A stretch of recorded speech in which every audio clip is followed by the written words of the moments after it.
নমস্কার বন্ধুরা, কেমন আছেন সবাই? আমি ভালো আছি, আশা করি আপনারাও ভালো আছেন। আজকে আবারও একটা নতুন ভিডিও নিয়ে চলে এসেছি পাঁচফোড়নে। আজকে আমি করেছি ছোলা, কালো ছোলার চানা মশলা। এটা কিন্তু খেতে দুর্দান্ত হয়।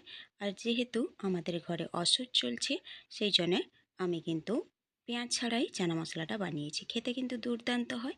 তো চলো, ভালো লাগলে পুরো ভিডিওটা দেখে নেওয়া যাক। ভিডিওটি শুরু করার আগে আমার চ্যানেলে যদি নতুন কোনো বন্ধু হয়ে থাকেন, চ্যানেলটিকে সাবস্ক্রাইব করে পাশে থাকা বেল আইকনটি প্রেস করে নেবেন। তো দেখো, এখানে আমি ছোলাটাকে আগে থেকে 3 ঘন্টার আগে থেকে আমি ভিজিয়ে রেখেছিলাম। আর এখানে নিয়েছি ছোট ছোট চৌকো চৌকো করে আলু কেটে নিয়েছি। আলু আর ছোলাটাকে ভালো করে কিন্তু আমি ধুয়ে নিয়েছি। তো এবারে ছোলাটাকে আমি সেদ্ধ করে নেব। তার জন্যে একটা কুকার নিয়ে নেব। কুকারে কিন্তু একটা সিটিতেই আলু আর ছোলা খুব সুন্দরই সেদ্ধ হয়ে যায়। তো দেখো, আলু আর ছোলাটাকে আমি কুকারের মধ্যে দিয়ে নিচ্ছি। যেহেতু আমাদের ঘরে অসুখ চলছে, আমার জেঠি শাশুড়ি মারা গেছেন, তাই আমি কিন্তু এটা চানা মশলাটা পেঁয়াজ ছাড়াই বানাচ্ছি। আর তেল মশলাও আমাদের ঘরে যেহেতু খাওয়া হচ্ছে না, তাই আমি কোনো রকম তেল কিন্তু ব্যবহার করব না। কিছু ভিডিও আছে সেগুলোই আপলোড করছি, আর কিছু যতটুকুনি সম্ভব সেইগুলোই বানিয়ে আপনাদের কাছে দেওয়ার চেষ্টা করছি। তো দেখো, ছোলাটাকে দিয়ে হালকা একটু হাফ বাটি মতো জল দিয়ে দিলাম, আর নুন দিয়ে একটা সিটি মেরে নিয়েছি। এবারে দেখো, এখানে গাজর, টমেটো, শসা, কাঁচা লঙ্কা আর লেবু কেটে টুকরো টুকরো করে নিয়েছি। তো দেখো, ছোলাটা আমার সেদ্ধ হয়ে গেছে। একটা সিটি মেরে নিয়েছিলাম। একটা সিটি দেওয়ার পরে আমার ছোলাটা হয়ে গেছে, আমি কিন্তু বের করে নিয়েছি। এবারে এর সঙ্গে মিশিয়ে নেব প্রথমে শসা কুচি। এই স্যালাডটা কিন্তু কালো ছোলার স্যালাড। আপনারা যে কোনো নিরামিষ দিনেও খেতে পারেন বা এমনিও খেতে পারেন। সকালেও এটা খেলে কিন্তু খুবই উপকারী একটা খাওয়ার, কোনো রকম কোনো সমস্যা হবে না।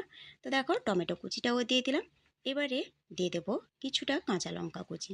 আপনাদের ঘরে যদি বাচ্চাকে দেন, তাহলে কাঁচা লঙ্কাটা একটু জেনে বুঝে দেবেন। আমি এখানে আমরা বড়রাই খাবো যেহেতু, তাই একটু কাঁচা লঙ্কা বেশি দিচ্ছি। আর দিয়ে দিচ্ছি কিছুটা গাজর।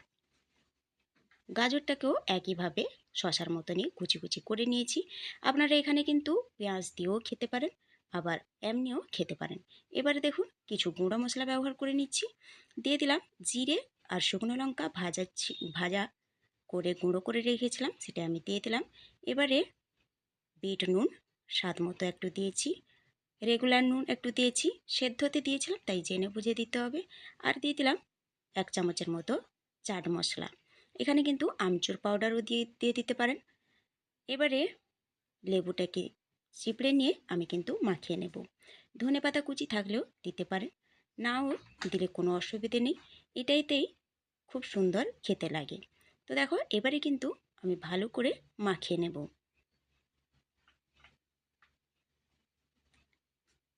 এই কালো ছোলার স্যালাড কিন্তু খেতে দুর্দান্ত লাগে। দেখো, মাখানো হয়ে গেছে খুব ভালো করে।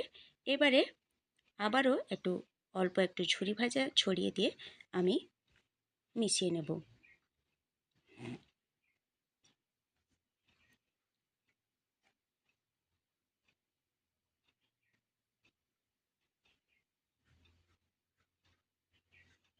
তো দেখো, মাখানো কিন্তু একদমই কমপ্লিট। কতটা সুন্দর লাগছে দেখো। সকালের জলখাবারে বা সন্ধ্যেতে বা যে কোনো নিরামিষের দিনে এইরকম কিন্তু কালো ছোলা মাখে স্যালাড করে খেতে পারেন। দুর্দান্ত লাগে খেতে। আপনারা যদি না খেয়ে থাকেন, একবার হলেও এইভাবে খেয়ে দেখতে পারেন। আর ছোট থেকে বড় এটা কিন্তু সবাই খেতে পারবে। একটা হেলদি খাওয়ার, কোনো কিছু এতে খারাপ জিনিস নেই যে খেলে খারাপ করবে। তো আপনাদের কাছে অনুরোধ রইল একবার হলেও এইভাবে বানিয়ে দেখার। তো কেমন লাগলো আজকের ভিডিওটা অবশ্যই কমেন্ট করে জানাবেন। ভালো লাগলে লাইক শেয়ার করে দেবেন।